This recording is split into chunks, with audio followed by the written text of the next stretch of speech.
Hey everybody. So doing a live video today because haven't been getting any videos out. For those that don't know, had some family medical stuff that I had to return home to, help out with all that.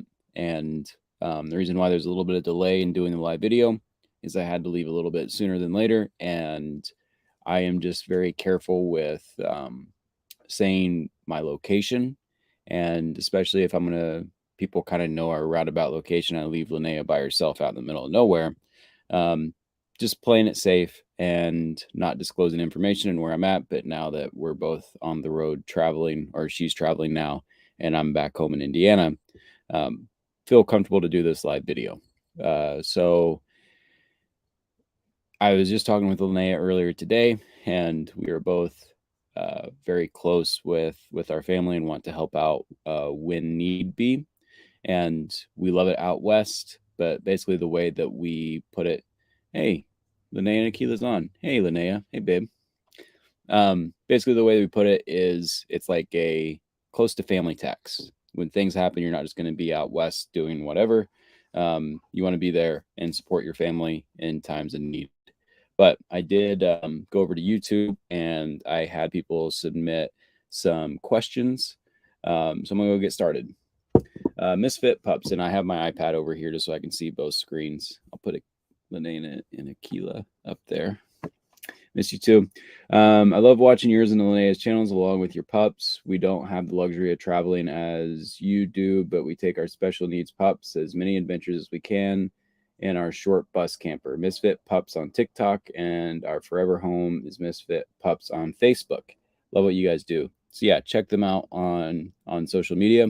And something that I heard not too long ago, and I think of it every day, is if every day is, or sorry, every year for a dog is like 7 years. And another way to look at that is every day is like a week for your dog. So just trying to make each and every day special, because that is like an entire week for them. And that's been in my mind pretty much every day since I heard that. This is Roadie Ranger. I've been on the road for a little over a year.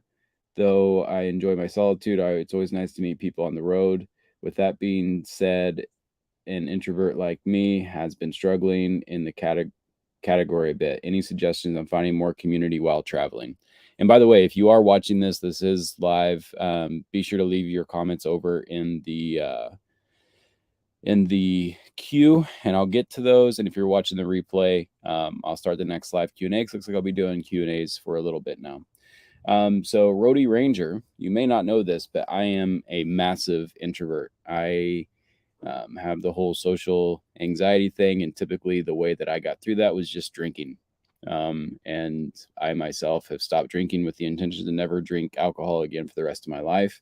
So I know the struggle all too well. At events, it's hard for me to hang out with people and be part of the crowd, because it's just not my thing. Like, you see the people like dancing and being loud and doing all that, and I just look at them like, how the hell are you doing that? Like, it's no judgment, it's just I don't understand how people can do that. So what I've found in my experience is finding the core group of people. So for me on the road, there's probably 5 or 6 different people that I can just go hang out with, and it's not mentally taxing for me.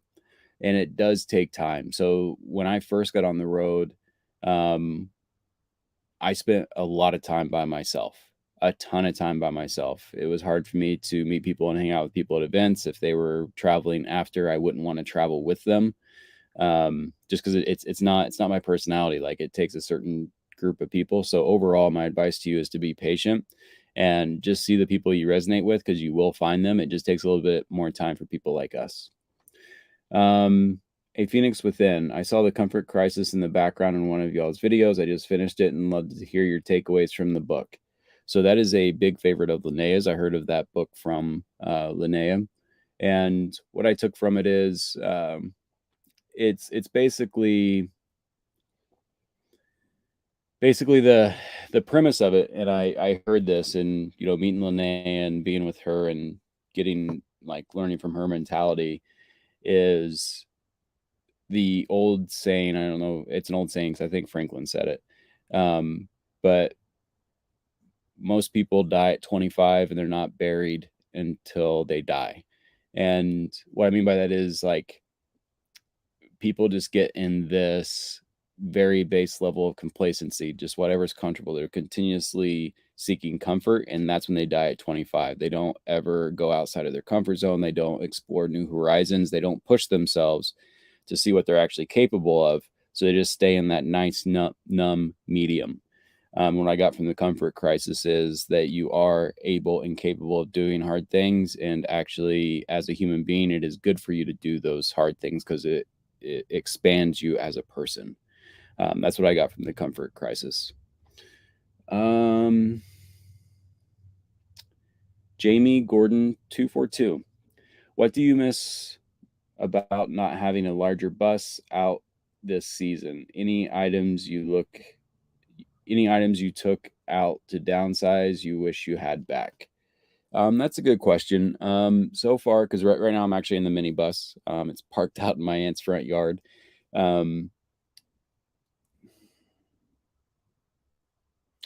In terms of items, being that I have the Nemo shower, the pressurized shower, I really don't miss anything. Like it's because we're so far back, it's actually nice. Like the last time I took a shower, I just went behind Linnea's van. It was literally overlooking this mountain expanse with pine trees, beautiful, and just took a shower, just stripped down naked and took a shower, and it was totally fine. So I really don't miss the shower. The power supply is totally fine. Maybe just an office, like having a dedicated office, because right now I'm in this little pull-out thing and it's not the most comfortable. That's about the only thing I ever really missed. And there's really no items I wish I had back. Yeah, it's really not that bad transitioning to the smaller rig because the way Lene and I are traveling now and the places we're going, I spend more time outside anyways. Sheila Carter, not a question. Just want to let you know I love watching your travels. Thanks for watching. Appreciate it. Find Kristen outside. I'm late, but maybe it could be used for a future podcast. How many rigs do you technically have? If you take a rig from your work, does it take a few days to feel like home? What is the one personal comfort item that goes with you everywhere, no matter what? So at the shop, I think we have 9 different rigs. Gonna start selling those soon. Got some raised roof mini schoolies, got some mini schoolies like this, and we're currently working on a 4x4 30-foot school bus too. To feel like home, honestly, it's been like this for a while. As long as I have my phone and laptop, it feels like home. Like I've never signed a lease. The most I've stayed in one spot outside of my college town and my hometown is like 9 months. So wherever I'm at, where I have my laptop and cell phone, it feels like home. Like home is just what I'm doing at that time. And I know it's not for everybody, but I feel blessed to be able to do that. Tammy Cruz, prayers draw, mutual love from your friend in Michigan, Tam. Thanks for watching. This is Maurice 19. Is there anything you took with you that you wish you hadn't? This is the opposite question asked elsewhere on this thread. Love you all.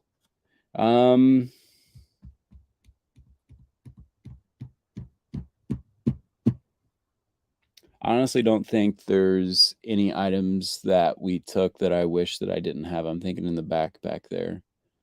I think everything that we took, because I pretty much went bare bones when I first got on the road and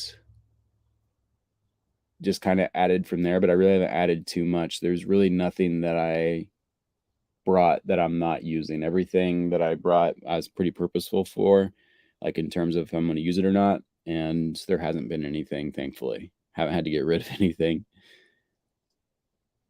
Gimom 19. How differently will you spend your winter season this year? What are your plans? So the plans for this winter are to not live off grid in Wisconsin this winter. It is to just be in southern Utah, northern or Arizona, maybe New Mexico, TBD, but we're definitely not doing winter again. I'll just look through these here on the live Q&A. Jolene, I'm good. Thanks for asking. Aaron, I stopped drinking a while ago. Just didn't see any purpose in it. Same here. Christine Johnson, how are you liking the dreads? I do like them. It is weird. Like, even when I had my long hair, I'd always get it wet and wash it off. And I play a lot of pickleball while I'm back home. So it's weird feeling like I have a sweaty head going to bed, because one of the reasons why I like showering is I hate going to bed sticky. That took a while to get used to. But so far I'm liking them. Like, it's so much less maintenance than my hair before. So I like it. Do you have plans to return to Alaska? Yes, we have plans to return to Alaska. Just got to get things lined up and make sure things are good before we do.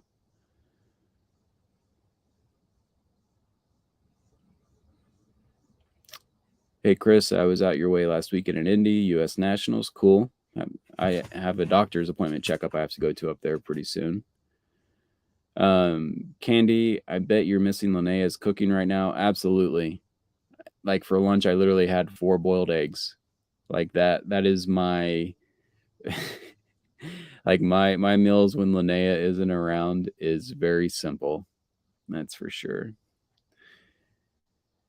Gina, are you selling the mini schoolie raised roofs built out or empty shell? They are both built out, and they both have elevator beds in the back. They're pretty cool rigs. We want to make sure that they're 100% ready from the mechanic before we sell them. We want to make sure they're 100% before we put them on the road. Cool Breeze Adventures, what's up, bud? Just switched from my short bus to a Class C motorhome, getting older and needed more comfort. Totally understand. I always tell people, if you're okay with some things going wrong with the rig, or if you get a good used one that's been repaired and ready to go, getting an RV is a great way to immediately get on the road. Michael, thanks for watching. I'm going to butcher your name. Foshuiwi, Lone Wolf, which is your favorite season in your way of life? Which is in your way of life? Like, in terms of traveling around, I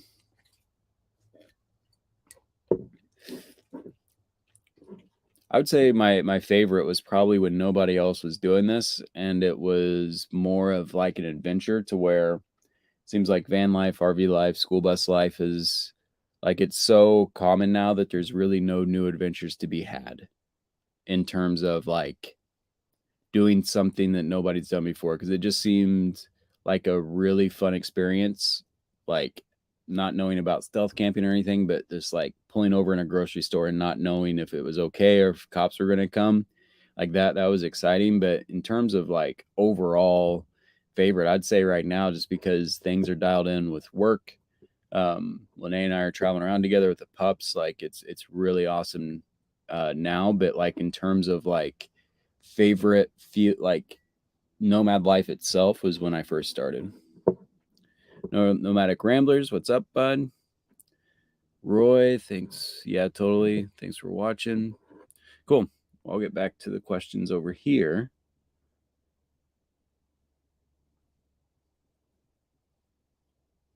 Karen B, why did you choose to get dreadlocks? Looks great, by the way. I think of hair as sacred, so I'm curious. So the reason why I got dreadlocks is it's something I always wanted to do since I was in high school, and I always just kept my hair short. And the older I get, the more that I realize that not everybody gets to keep their hair as they get older. And it's not guaranteed that I'll have my hair when I'm older, I guess. I mean, baldness isn't running in my mom's side of the family, but it's something I always wanted to do.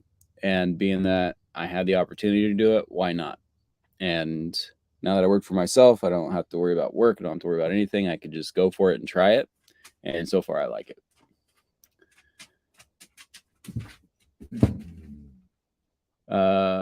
Night Rider 9468. This is Granny, my 2015 Bluebird 33 foot with life for my wheelchair. It's painted teal. I told you years ago I was going to be around build ready this coming spring. Want much to show you my off-grid schoolie. Is there a roundup in the spring where I can show you? Question. Where do I get the roof braces for my solar? Thanks, Mary. So I'll probably be at Schoolie Palooza this year. Congratulations on the build. It's no small feat to build a school bus conversion. So in terms of roof braces for your solar, I think you're talking about the gear that people use for connecting solar panels to the roof. So bear with me. I think it's, man.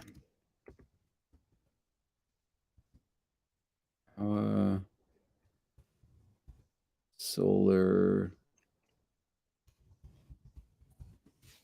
Forget the name of the company. New Power. All right. So if you happen to be watching this, Knight Rider, you watch the replay. I'm going to put this in the comments of this video. It's a link on Amazon. This is what we use on school buses because they're adjustable. So you can change the brackets to the curvature of your roof. So hopefully that helps. I'll see if I can paste that over. Actually, while I'm here, I'll go ahead and I'll try and remember to link that to the original question too. James Smith, what kind of breed is Kobuk? This is for Chris, not specifically. Do you know of anyone that would be both able and willing to help my girlfriend and I create and visualize no bad vehicle for handicapped accessible vehicle for my girlfriend who is confined to a power wheelchair? Or do you have any ideas for a vehicle for part-time living or even camping on the weekends type of thing on a budget? So to answer your question about that, James Smith over there on YouTube, if you're doing it on a budget, the 5-window Bluebirds, you can get those for $5,000 to $6,000, maybe $9,000, depending on the mileage. That come with a wheelchair lift, and you can do a very simple build in there. They do make RVs specifically for that, but they are very high dollar. And for Kobuk, he is a Husky Shepherd.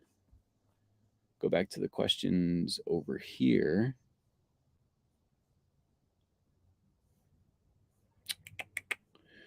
Merit roaming. How do you deal with phases of being alone, feeling lonely? Want to start van life, but I'm mostly worried about not finding a network community. Yeah, a lot of people ask that. So for me personally, I need alone time. Like I absolutely recharge on alone time. So it's hard for me to answer this, but when I'm out alone in the middle of nowhere, especially with Kobuk, I absolutely recharge. In terms of finding a network community, it's van life events. It really is. Journal of Lost Time, Descend on Bend, like any type of gathering that you can find. Like if you Google van life gathering or schoolie gathering, you're going to find a lot of them. I highly suggest checking that out because you're going to find one, veterans on the road that you can talk to and ask questions. You'll also find people there that just got on the road. And a lot of times what will happen is people will go to these events and they'll meet people like-minded, people they like, and then they'll travel off together afterwards. So I would highly suggest going to different events and finding people there. Connie, love the dreads. Look fantastic. Thank you. Bob, what's going on? Lana, I am old, want my comfort, so a small toy hauler for myself and my fur babies. Yeah, toy haulers are cool for sure. Bob, how are things going with you? Things are going well. Just very busy with work. Today and tomorrow is all work. Jacob E. As a dude who always had long hair, hitting mid-30s and going bald, it hit pretty hard. Love your dreads, man. Thanks, bud.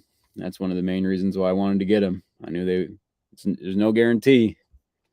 Nomadic Ramblers, what's up, guys?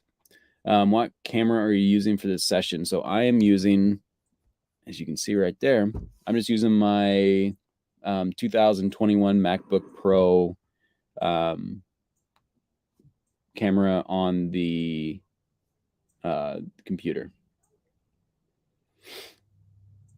Sausage gravy biscuit. Love how you have turned Schoolie Enterprises Inc. Keep driving business and RV. Much respect. Yeah, man, it's a roller coaster. Ups and downs. Anybody that runs a business will tell you that. Some days you feel like you're the dumbest person in the world. Some days you think you're clever. That's for sure. Definitely on the dumbest down trend right now. It's just a wave, but I'm going down, but just keep going. Dan, what's up, bud? Hope the UK is treating you well. Lana, city bus with ramp or school bus, just keep ramp and build out. Yeah, for the handicap. Judy, bet Kobuk misses Aquila. He absolutely does. Whenever like we'll be around town and there's like a white van anywhere, his ears perk up and he just stares at it, waiting for him to come out. It's sad and funny at the same time. Barry, do you ever miss the Monaco rig you were traveling in a few years ago? After having my school bus, absolutely not. That the school bus conversion just feels so much more solid. Everything inside feels so much more solid. It actually feels like a home. The Monaco just felt like something that could fall apart at any time. Facebook user. Hi, Chris. How have you been? I lost my radiator fan on a drive from Flagstaff to Texas. Called Tony AAA, and he's the man. Pulled out 2 wires, back up and running. Yep. Just wanted to say hey and hello. Yeah, Tony at AAA bus is super knowledgeable guy, super helpful. He loves the schoolie community. And man, losing stuff going down the road is not fun. Glad you got that figured out. Our adventure awaits. How did Wes do at Burning Man? I'm not sure yet. I haven't heard back from Wes. I texted him and said, I bet you have some stories for me, and I haven't heard from him yet. So he's probably still out there. Bob, Kobuk's doing well. Lana in Twin Cities Metro Transit auctions off old buses, but unless I was lied to, they rebuild them before auctioning. Yeah, I don't know any school districts or anything that actually rebuild something before they let them go. If they do, that's pretty cool. Crystal Burks, how's it going? Good old high school days. All right, going back over to YouTube, and then we'll close it out unless somebody has some additional questions. Do you still have the E? How old is Kobuk? Do you guys worry about wildlife going after your dogs? Do you still have the E? I'm not sure what that is, but Kobuk is 8 years old, and wildlife off grid. Yeah, some like if we're in the backcountry hiking, definitely be mindful of mountain lions and all that good stuff. Both dogs have really good callback. So if we call them, they don't run off or whatever. So that helps. But so far, all good. Knock on wood. Any good book recommendation? Brody Ranger. So one of my favorite books that I read recently was The Aurelian Cycle. It's a 3-book part. Really, really love that book. If you're a fan of Animal Farm as well as Game of Thrones, so if you can imagine the mix of political and class systems mixed with dragons and how dragons' power and the influence they exert and the class structure behind that, like how that could potentially play out. Super fascinating book. I really, really enjoyed it.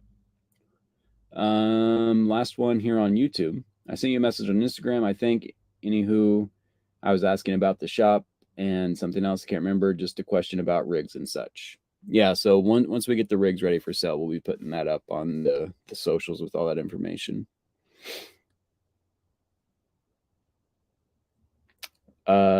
V. Rena. Have any of you ever thought about how van life affects children in their development? For example, social relationships with peers or lack of privacy during puberty and such? So that's a good question. So what I have seen from kids on the road when they are younger, it is phenomenal for them. The people that I've hung out with that have kids, just their confidence, their education, the things they learn, like the Rainbows and Unicorns version is going to Bryce Canyon, learning about the geology beforehand in textbooks, and then going out and exploring Bryce Canyon and going over their lessons there. The flip side of that is, like you said, when they hit puberty, I've known multiple people that got off the road once their kids hit puberty. It just becomes way too difficult. The privacy aspect, them not necessarily wanting to be on the road and being in one spot and making friends. I've seen both sides of it. For Linnea and ourselves and myself, we're not even 100% sure what's going to happen with that. But yeah, it's definitely something that has its pros and cons, but it is something that, from age 0 to 10 or 11, it seems like a fantastic experience. And, I I myself think that I would have absolutely enjoyed that as a kid, but it's not for everybody. Joe Helen, where's the best place to look for vans? Seems to be so many, but can you recommend a good one? By the way, I really love watching y'all. Thanks for watching. In terms of finding rigs online, Van Trader is one of them. But really what it boils down to is just doing your due diligence with the rig before you buy it, no matter where you find it, whether it be Facebook Marketplace or whatever, just making sure it was in no accidents, seeing if it's somebody that, the example that comes to mind is somebody that's a carpenter and they feel like they can make a quick buck. So they just build it out real quick and do whatever. And it's wired up as a typical home because that's what they know. That's not how you need to wire up a rig, and it's a fire hazard. Like there's just so many things to go into it. What really matters is you do your due diligence and make sure that the rig is good, and that's going, getting the Carfax, that's going in and having a mechanic look at it. It's going in and having a carpenter that you hire, a third party, to go in and check the build quality to make sure they just didn't go in there and put in a bunch of Home Depot particle board cabinets and call it good, just try and flip something. So it really comes down to you doing your research and homework on the vehicle itself. Nomadic Rambler, Lana, city bus company, not a school bus, so government. Cool. Yeah, if they do that, that'd be awesome. Nomadic Ramblers, got to go learning the Canon M50 Mark II. It's an awesome little camera. Cool. Well, that's all the questions. I need to hop off here and get back to work. I just wanted to jump on and do this live video because I was a little delayed. Like I said before, it was more along the lines of not disclosing our roundabout location and leaving Linnea out in the middle of nowhere, just playing it safe. And also just some stuff with what's going on back home with the family. I wanted to just make sure that we were all good with all that before I went live and updated everybody.